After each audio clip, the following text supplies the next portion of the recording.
안녕하세요 여러분, 지명쌤입니다. 이번 시간은 비문학 인강 듣지 마세요 라는 주제로 여러분들과 이야기를 나눠보려고 해요.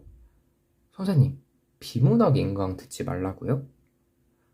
제 주변에 친구들 보면 이미 인강 듣고 있거나 아니면 이번 겨울방학 때 비문학 인강 끊어서 진짜 풀 커리를 따르려고 하는 친구들 되게 많던데요?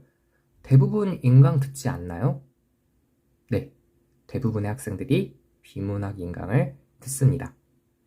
그리고 대부분의 학생이 비문학을 못합니다. 선생님 그거는 너무 성급하게 인과관계를 설정하신 거 아닌가요? 그냥 개인이 열심히 안 해서 비문학 못하는 거지 비문학 인강은 일단 들으면 좋은 거 아닐까요? 저는 생각이 조금 달라요. 물론 개인의 노력이 부족한 것이 원인일 수 있죠. 그러나 동시에 비문학 인강 때문에 비문학 인강을 들어서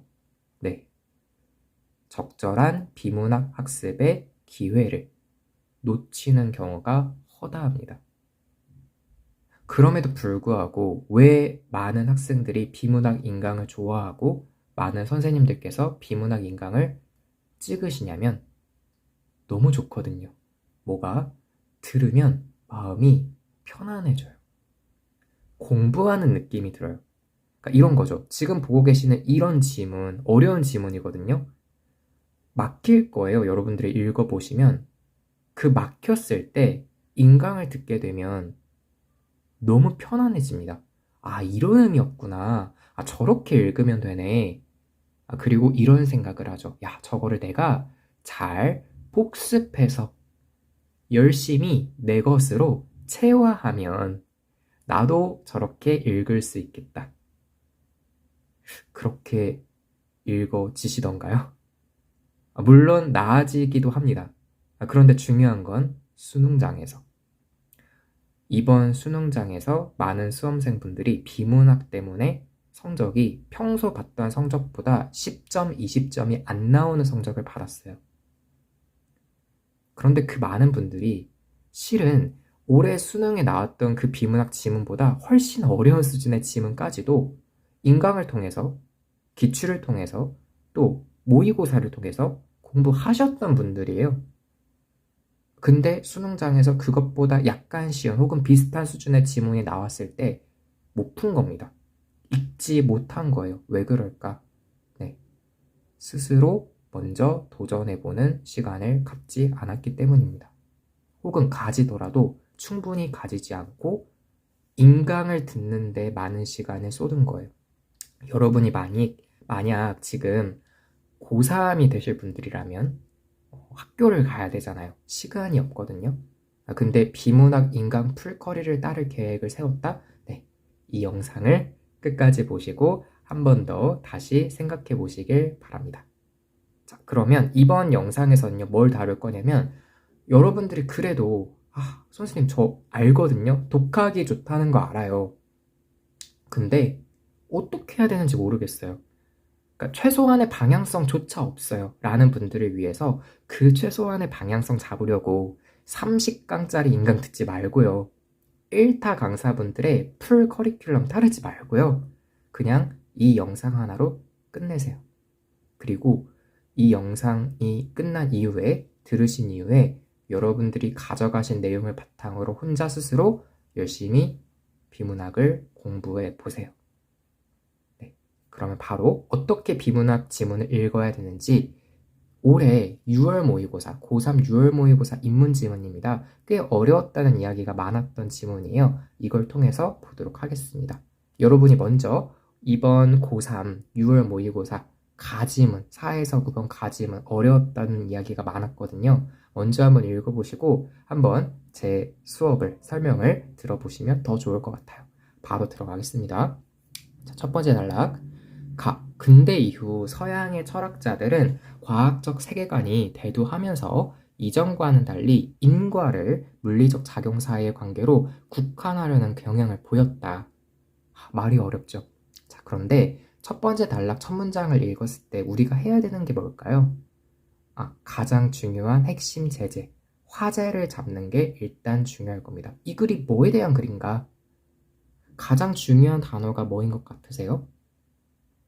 서양? 과학적 세계관? 이런 게 아니라 인과라는 단어가 아무래도 중요하겠죠. 인과를 물리적 작용 사이의 관계로 국한하려는 경향을 보였대요. 저도요, 이게 무슨 말인지 모르겠어요. 물리적 작용 사이의 관계로 국한한다고? 무슨 말이야? 자, 여기서 중요한 거. 국어 시험입니다. 윤리와 사상 시험이 아니에요. 따라서 설명이 부족하면 물어보지 않아요. 물리적 작용 사이의 관계로 국한한다라는 말이 뭐 한다라는 얘기인지가 안 나와 있잖아요. 그러면 그냥 그런가 보구나. 일단 뭔가 인과라고 하는 게 중요한 것 같은데 뭐 하자는 거지? 잘 모르겠어요. 그러면 넘어가시면 됩니다. 왜? 두 번째 문장에 너무 중요한 단어가, 이 지문이 어떻게 흘러갈 것인지를 잘 안내해주는 단어가 바로 보이거든요. 바로 문제라는 단어가 있죠. 이런 말은 한 번쯤은 들어보셨을 수도 있을 것 같아요. 문제 중요하다. 왜? 우리 수능 지문에서는 문제가 나오면 반드시 그 문제를 해결하니까. 자, 근데 이런 이야기는 많이 들어보셨을 텐데 중요한 거는요. 그래서 문제가 뭔데? 거기까지 가야 됩니다. 그래서 문제가 뭔데? 해결하려면 문제가 무엇인지 정확히 파악할 수 있어야겠죠. 들어갈게요. 흉이 지적했듯이 인과, 봐봐요. 아까 인과라는 단어가 중요하다고 했잖아요. 중요한 단어는 반드시 여러 번 언급합니다. 인과관계 그 자체는 직접 관찰을 할 수가 없대요. 자, 중요한 거. 문제가 중요하다고 했잖아요. 네. 근데 거기서 끝나면 안 되고 문제는 뭐 한다고 했죠? 해결한다고 했습니다. 지금 문제가 뭔데요? 인과관계 그 자체는 직접 관찰 못한대요. 근데 우리 다 알아요. 문제는 뭐 한다고요? 해결한다고요. 그러면 인과관계를 직접 관찰할 수도 있어 라는 쪽으로 글이 흘러가지 않을까 예상할 수 있다는 겁니다. 그리고 인과관계 그 자체는 직접 관찰 못한다는 말이 무슨 말인지 이해가 잘 안 될 수도 있으니까 보충 설명을 해줍니다. 원인과 결과에 해당하는, 원인과 결과가 인과관계잖아요. 그 사건만을 관찰할 수 있을 뿐이지, 예를 들어서 가령 추위 때문에 강물이 얼었다 라는 이런 인과관계는 직접 관찰한 게 아니라는 거예요. 인과관계 그 자체는 직접 관찰 못해요. 그런데 우리 알죠. 문제니까 이게 해결을 할 것이고, 따라서 인과관계도 관찰할 수 있어 라는 쪽으로 글이 흘러갈 겁니다. 바로 그 다음 문장, 그래서 인과가 계속 나오네요. 인과가 과학적 개념인지에 대한 의심이 철학자들 사이에 제기되었다. 여기서 1등급과 2등급, 2등급과 상등급이 갈립니다. 봐봐요. 인과 직접 관찰 못하는 것 같아요. 되게 문제 아니니? 그래서 인과가 과학적 개념인지에 대한 의심이 들어. 추론할 수 있죠. 뭐 할 수 있어야 과학적 개념이라는 건가요? 다시, 뭐 할 수 있어야 과학적 개념이라는 건가요? 직접 관찰할 수 있어야 과학적 개념이라는 거죠. 이런 거 3단 논법이라고 하죠. 직접 관찰할 수 없어. 뭐가 인과가. 자, 다시. 인과 직접 관찰 못해. 그래서 인과는 과학적 개념이 아니야. 무슨 말이 지금 생략된 거죠? 사이에 직접 관찰할 수 있어야만 과학적 개념인 거야. 라는 의심이 제기가 된 거예요. 근데 우리 다 압니다. 이 의심이라는 말, 문제라는 말과 연결되지 않나요? 따라서 후반에 가면 인과도 관찰할 수 있어. 그니까 인과도 과학적 개념 맞아. 라는 쪽으로 흘러갈 겁니다. 이에 인과를 계속 나오네요. 과학적 세계관에 입각하여 이해하려는 시도가 셰먼의 과정 이론이다. 생략된 말이 있죠. 인과를 과학적 세계관에 입각해서 이해하려고 한대요. 즉, 야, 인과도 과학적 개념이라고 할 수 있어. 이 말은 곧 무슨 말인가요? 인과도 뭐 할 수 있다? 네, 직접 관찰할 수 있다. 고등학교 2학년 지문과 3학년 지문의 차이 느껴지시나요? 고등학교 2학년 지문은요, 다 써줍니다. 이 말의 보충으로 인과도 직접 관찰할 수 있다라는 걸 증명하려고 셰먼이 과정 이론을 통해서 설명했다 라는 말을 써줘요. 2학년 때는. 근데 3학년 때는 안 써주죠. 왜? 추론할 수 있으니까. 그러니까 여러분들이요, 고등학교 3학년 기출 지문을 보실 때 해야 되는 능력은 배경 지식을 쌓는다든지 아니면 깊이 들어간다든지 이런 게 아니에요. 깊이 들어가는 것이 아니라 나와 있는 정보들 중에 중요한 정보를 가려내서 그 중요한 정보를 서로 연결하고 그 연결을 통해 새로운 정보를 추론해내는 능력, 그게 핵심입니다. 인과는 직접 관찰 못해. 그래서 인과가 과학적 개념이 아닌 것 같아.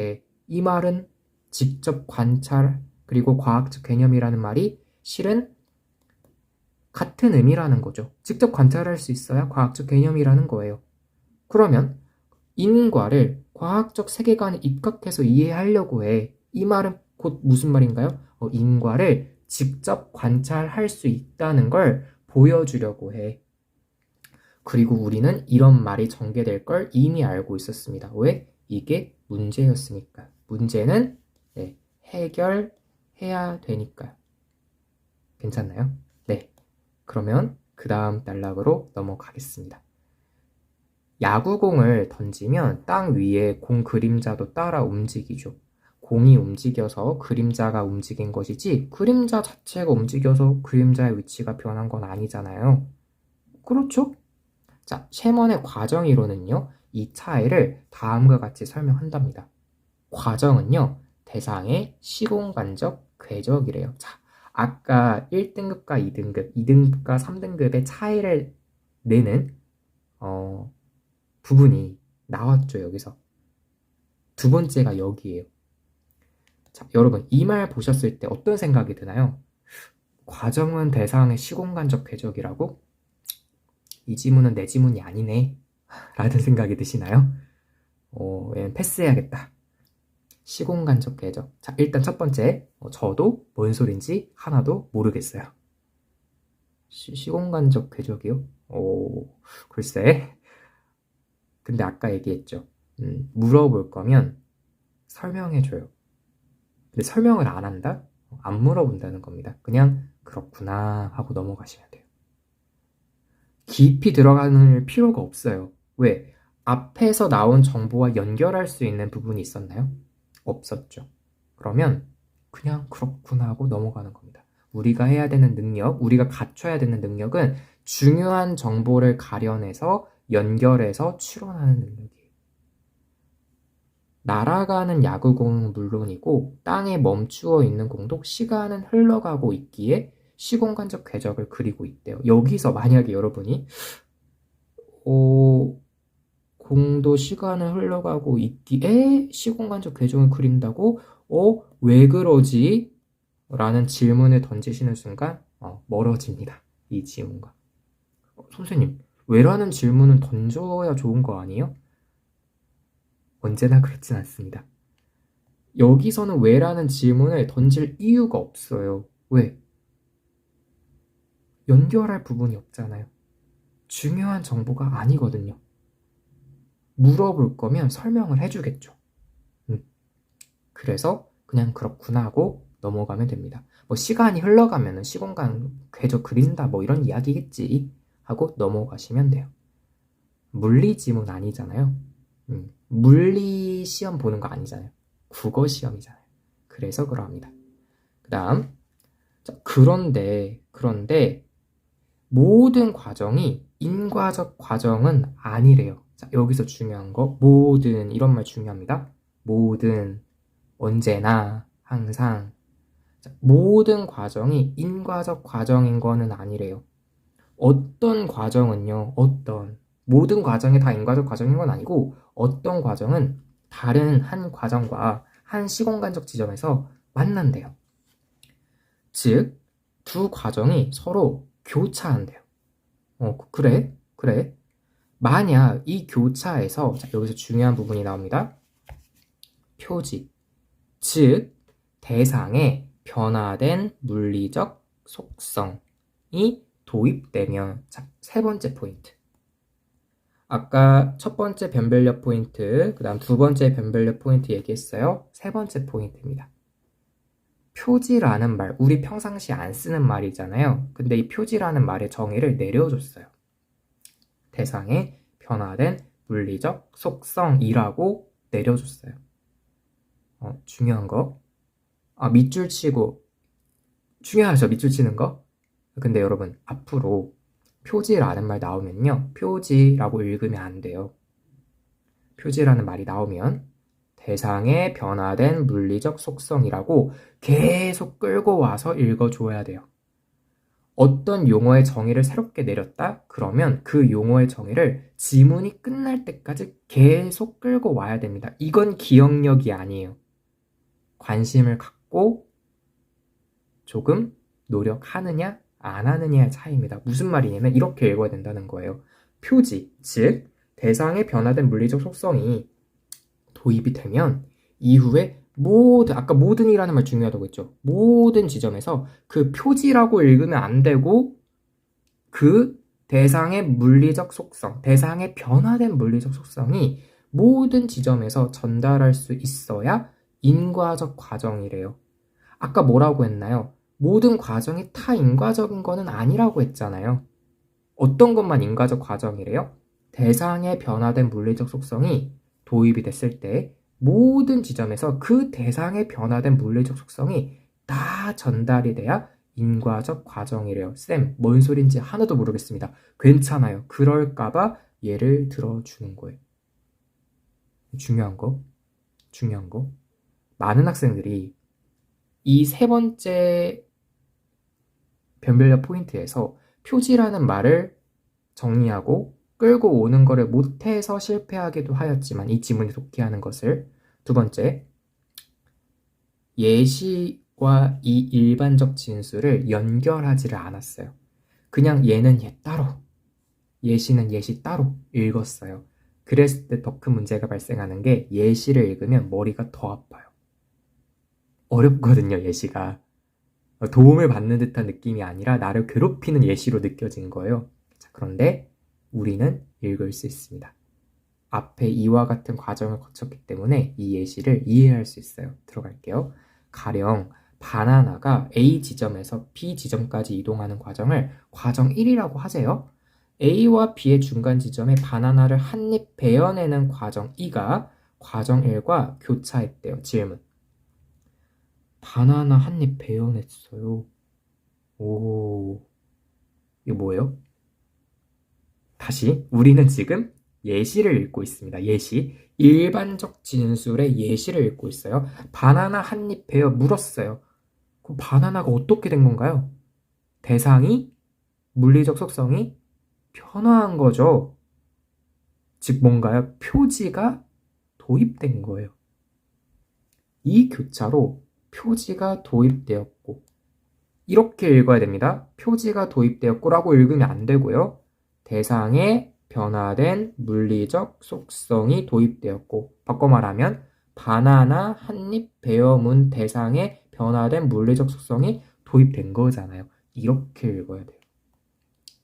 그러지 않고 그냥 표지가 도입됐다고? 뭐 그런가 보지. 이러면 안 된다는 거예요. 외면하지 말자. 앞에서 표지라는 말 나왔으면 그 표지의 정의를 끌고 와서 예시와 일반적 진술과 연결 지어주자. 그랬을 때 이 표지, 다시 표지가 뭐라고요? 대상에 변화된 물리적 속성. 이 예시에서는 바나나 한 입 문 거, 베어 문 거. 그게 끝까지 전달되겠죠. 한 입 베어 물었는데 갑자기 바나나가 스스로 막 재생해가지고 그러진 않을 거 아니에요. 즉, 바나나는 베어낸 만큼이 없어진 채로 줄곧, 비슷한 말 아닌가요? 뭐랑? 모든 지점에서 줄곧 모든 지점에서 그 변화된 물리적 속성이 이어지겠죠. 따라서 과정 1은 인과적 과정인 겁니다. 왜? 아까 인과적 과정이 뭐라고 했나요? 표지, 즉 대상의 변화된 물리적 속성이 도입이 됐을 때 모든 지점에서 줄곧 바나나 한 입 베어 물었으면은 끝까지 그 바나나 한 입 베어문 상태가 지속이 되면은 인과적 과정인 거였잖아요. 그래서 얘는 인과적 과정인 거예요. 질문. 네 번째 변별 포인트. 우리 이 지문 왜 읽고 있어요? 네? 우리 이 지문 왜 읽고 있어요? 우리는 이 지문을 인과를 뭐 하기 위해서, 인과도 이거 할 수 있어 라는 거를 설명하기 위해서 셰먼의 과정이론을 읽고 있죠. 무슨 말씀 하시는 거예요? 자, 첫 단락. 인과 관찰 안 된다면서요. 그래서 관찰 못하니까 과학적 개념 아니라면서요. 근데 그게 문제인데 해결을 하려고 한 게 셰먼의 과정이론이었잖아요.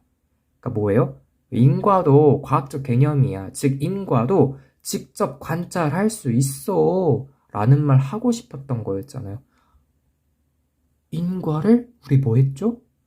관찰했네요, 직접. 인과를 직접 관찰한 거예요. 그래서 인과도 과학적 개념이라는 얘기를 드디어 할 수 있게 된 거예요. 이렇게 읽어야 합니다. 비문학 지문을 읽는다라는 것은 이 지문을 내가 왜 읽고 있는가를 놓지 않고 끝까지 붙잡고 있으며 동시에 지문 속에서 새로운 정보, 중요한 정보가 나왔을 때 가령 그것이 어떤 용어의 정의가 됐을 때 그거를 그냥 밑줄 치고 끝이 아니라 끌고 내려와서 일반적 진술은 예시와 그리고 표지와 같은 이런 새로운 용어의 정의는 그 용어가 나올 때마다 끌고 내려와서 연결 지어서 추론하고 정보를 이해하는 것, 이게 비문학 지문을 읽는 올바른 자세입니다. 괜찮을까요? 네. 자, 한편 우리는 다 알아요. 뭐를? 모든 과정이 다 인과적 과정이었어요? 아니었죠. 뭐만 인과적 과정이었어요? 표지, 즉 표지라고 하면 안 된다고 했는데 변화된 물리적 속성이 모든 지점에서 다 이어져야 인과적 과정인 거였어요. 근데 한편이라는 말이 나오네요. 그럼 이제 무슨 예시가 나오겠습니까? 네. 표지가 모든 지점에서 연결되지는 않는, 즉 인과라고 할 수 없는 과정이 나오겠죠. 봐볼까요? 바나나의 그림자가 스크린에 생겼대요. 바나나의 그림자가 스크린상의 A- 지점에서 B- 지점까지 움직이는 과정을 과정 3이라고 하세요. 과정 1과 과정 2의 교차 이후 스크린상의 그림자가 역시 변한대요. 자, 그런데 집중해야겠다. 그런데 A-와 B- 사이의 스크린 표면의 한 지점에 울퉁불퉁한 스티로폼이 부착되는 과정 4가 교차했대요. 질문. 울퉁불퉁한 스티로폼이 부착되는 과정, 이게 뭐죠? 네, 대상의 변화된 물리적 속성, 표지가 되겠죠. 그래서 이렇게 표지가 도입이 됐어요. 일그러짐이라는 표지가 도입이 됐어요. 그럼 뭐 해야 돼요, 우리는? 관심을 빡 가져야죠. 이 표지가 그대로 이어질지, 모든 지점에, 아니면 중간에 이어지지 않을지 봤더니 다시 원래대로 돌아온대요. 표지가 끝까지 가지 못했네요. 이처럼 과정 3은요, 다른 과정과의 교차로 도입된 표지를 대상의 변화된 물리적 속성을 전달할 수 없대요. 자, 변별 포인트 5번째. 선생님, 변별 포인트가 왜 이렇게 많아요? 고3 지문이래요. 여기 생략된 말을 쓰시오. 고등학교 2학년 지문이었으면 한 줄을 더 써줘야 돼요. 따라서 과정 3은 인과적 과정이 아니다 라는 말을 써줘야죠. 근데 안 써준 거예요. 왜? 추론할 수 있잖아. 앞에서 다 얘기해줬는데. 이렇습니다. 고등학교 3학년 지문이. 아, 표지가 변화된 물리 속성이 모든 지점에 이어져야 인과적 과정이라고 했는데, 그래서 실제 그런 예시를 보여줬고 이를 통해서 인과관계를 우리 직접 관찰할 수 있었네. 근데 한편 나왔어요. 그럼 이번에는 인과가 아닌, 즉 표지, 즉 변화된 물리적 속성이 모든 지점에 도입되지는 않는, 도입이 됐을 때 중간에 끊기는 그런 과정을 보여줄 텐데, 즉 그것은 인과적 과정이 아닌 과정이 될 거고 그걸 보여준 거예요. 그래서 과정 3은 인과적 과정이 아니다 라는 말을 써주면 더 친절한데 안 써준 거예요. 편별해야 되니까 학생들을. 네, 이렇게 읽어야 됩니다. 그 다음 단락은 별로 어려운 말이 아니어서 생각할게요. 자, 어떠신가요? 선생님, 별거 아닌데요? 라고 생각이 드신다면 잘하고 계신 거예요. 그런데 선생님, 제가 이제까지 읽었던 방식이랑 너무 다른데요? 저는 그냥 밑줄 치면서 그냥 읽었는데요? 라고 하신다면 한번 생각을 달리 해보실 필요가 있습니다. 정리할게요. 비문학 지문을 제대로 읽는다라고 하는 것은 무엇이냐? 중요한 정보를 서로 연결하는 능력. 깊이 들어가고 혹은 배경 지식을 쌓고 이것이 아니다. 자, 그런데 중요한 것은요. 이 과정을 여러분이 하셔야 돼요. 여러분이 먼저 도전하고 깨져야 돼요. 당연히 여러분들한테 이 지문, 가지문 어떻게 읽어야 되는지 보여드렸잖아요. 그럼 이제 여러분이 나지문을 읽어봐야겠죠? 그랬을 때 여러분이 나지문을 이렇게 읽을 수 있을까요? 그러기 힘듭니다. 근데 해봐야 돼요. 그러지 않고 그냥 해보시다가 좀 안 되면 인강 듣고 저렇게 읽는 거구나 복습해서 체화해야지 수능장에서 절대 못 읽습니다. 이 과정을 여러분이 먼저 도전하고 연습하고 될 때까지 끙끙 대야 됩니다. 그 시간이 너무 소중해요. 이것 이외에 별다른 특별한 비문학 읽는 스킬 없어요. 해봤자 뭐 너무 정보가 많으면 옆에다가 정리하면서 읽는다? 그럼 누가 못해요. 연습하면 다 되죠. 네, 비문학 인강 들을 필요 없습니다. 이 영상을 토대로 해서 여러분들이 다른 기출들도 한번 먼저 도전을 해보시고요. 추가로 뭔가 방향성을 내가 더 단단하게 하고 싶다라고 하시는 분들은 관련해서 도움이 될 수 있는 교재, 자료들이 있으니 제가 댓글창에 적어 놓을게요. 참고하시면 되겠습니다. 오늘 영상 여기까지고요. 여러분들 모두 수고 많았습니다. 네, 안녕.